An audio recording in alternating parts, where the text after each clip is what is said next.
কেমন আছো? আশা করি সবাই ভালো আছে এবং সুস্থ আছে। তো অভিক মিত্র ব্লগসে তোমাদের অনেক অনেক স্বাগত, অনেক ভালোবাসা। সকালে ব্লগটা স্টার্ট করা হয়নি, তো চলে এলাম লাঞ্চে। তো ভালো ব্লগটা স্টার্ট করে নিই। তো তাদের কাজগুলো করতে হবে, 1 ঘন্টার মধ্যে যেতে হবে। আর আজকে আমরা একটু বাড়ি যাচ্ছি। তো কিছু গোছাগাছি করে রেখেছিলাম, বাট শিওর ছিলাম না যাবো কি না, সেই কারণে আর একটু গোছাগুছি করতে হবে। তো চলো একটু গুছিয়ে নেই, বাসনগুলো মেজে স্নান করে নিই, পুজো দিয়ে নিই, তারপর আমার কথা হচ্ছে। কারণ যেহেতু জানো যেদিন যাই সেদিন আমার খুব তাড়া থাকে, গোছাগুছি থাকে, এদিকে ডিউটি, এদিকে আবার রান্না বান্না, এগুলোই আর কি। তো চলো আর কাজগুলো করে নিই, পরে কথা হচ্ছে। আর একটু গোছানো বাকি আছে। তো বাবানের স্কুল গেছে, বাবান স্কুল থেকে আসলে তারপর মনে হয় বেরোবো। তো দেখি বেরোতে বেরোতে কটা বাজে। তো চলো রাখি, পরে কথা হচ্ছে। বেরিয়ে পড়েছি, একটু কথা বলার সময় পাইনি গো। তাড়াহুড়ো করে সব বাসগুলো শুনেতে রেডির মধ্যে আর করবো না, একটু টাইম যেতে যেতেই ভালো। তোমাদের সাথে একটু 5:30 গাড়ি, 5:20 বাজে তখন বেরোলাম। জানি না গাড়ি ধরতে পারবো কিনা, হয়তো অন্য গাড়িতে যেতে হবে। চলো দেখে যাওয়া যায়, গাড়ি পাই কিনা। খুব তাড়াহুড়ো করে। হ্যালো ফ্রেন্ডস, তো দেখতে পাচ্ছ গাড়িতে বসে আছি। আর দেখো বাবার গাড়ি দাঁড়িয়েছে এখানে, একটু টিভি হচ্ছে আর কি। প্রচণ্ড খিদে পেয়ে গেছে, বাবার নিচে নেমে গেছে। বাবার কি নিচ্ছে? চাট নিচ্ছে, চাট খাবো। দেখতে পাচ্ছ তোমাদের দাদা ভাই আর বাবার নিচে নেমে গেছে, বাবান চাট খাবে বলছে। বাবান সবাই এখানে টিফিন হচ্ছে।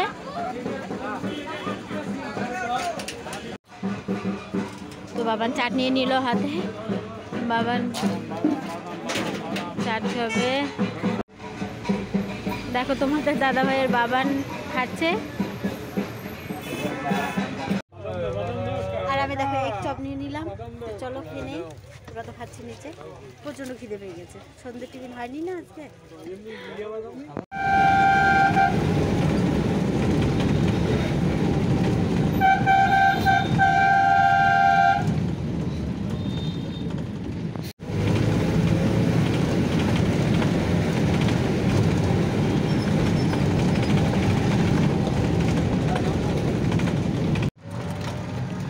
বাসের দিকে নেমে পড়লাম, এখন আমরা টোটোতে উঠে পড়েছি। তো আজকে ফাইনালি বাড়ি যাওয়া হচ্ছে না, আজকে যাচ্ছি ননদের ওখানে। তো চলো, মানে মনাদের ওখানে যাচ্ছি। রাত হয়ে গেছে, 9:30 বাজে। 5:30, 5:15 বেরিয়েছিলাম ঘরের থেকে। 9:30 বেজে গেছে, এখনো পৌঁছাতে পারিনি। তো চলো গিয়ে মনাদের সাথে একদম কথা হচ্ছে। মনা অপেক্ষা করছে, অন্ধকারের মধ্যে ব্লগ করছি। দেখো এই তো অনেকটা।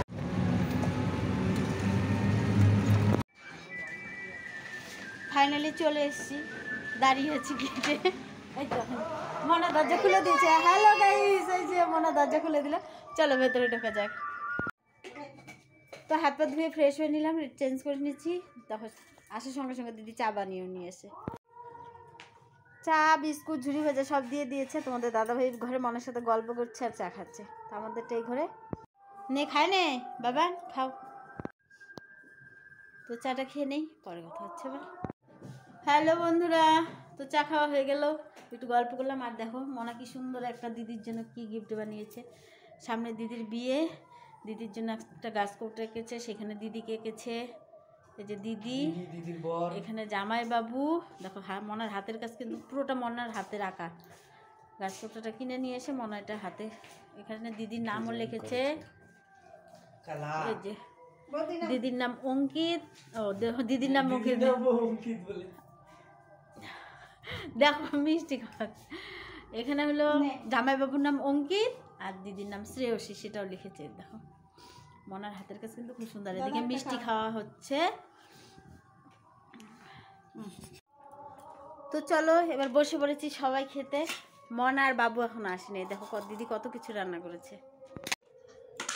এটা হচ্ছে মোচার বড়া, এখানে কোয়াশ, আলু সোয়াবিন দিয়ে তরকারি। এখানে এটা কি গো? মোচার বড়া দিয়ে তরকারি।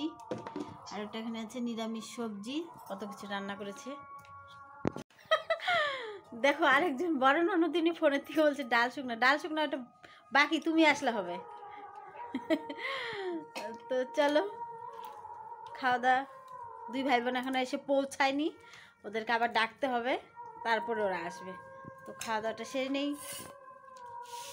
আজকে তো ঘরে রান্নাবান্না শেয়ার করতে পারিনি, কারণ ব্লগটা স্টার্ট করেছি দুপুরবেলা তাড়াহুড়োর মধ্যে। তো আজকে দিদি কী রান্নাবান্না করলো সেটাই তোমাদের সাথে শেয়ার করলাম। তো খাওয়া দাওয়া সেরে নিই, পরে কথা হচ্ছে। হ্যালো বন্ধুরা, তো খাওয়া দাওয়া হয়ে গেল আর সবাই মিলে এখন একটু গল্প হচ্ছে, অনেকদিন পর আবার একসাথে দেখা। বাবান ঘুমিয়ে পড়েছে, তোমাদের দাদা ভাই মোবাইল দেখছে, আজ তো এলবিতে আসা হলো না। তো গুড নাইট, কালকে একটা ভালো ভিডিও আসতে চলেছে তোমাদের জন্য। ওয়েট গুড নাইট, টাটা, সবাই ভালো থেকো, টাটা।